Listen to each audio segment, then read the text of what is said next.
Era un dia molt fred. El vent em colpejava la cara i jo havia d'anar a la feina. De sobte, sento una deliciosa olor. Com descriure-la? Em recordava a una acollidora a casa. M'imaginava a la vora del foc amb una sopeta calenta.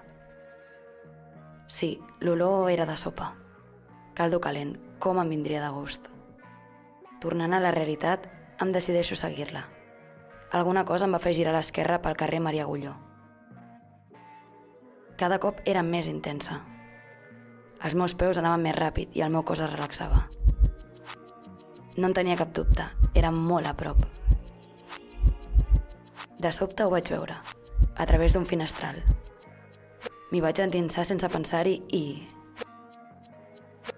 la vaig trobar.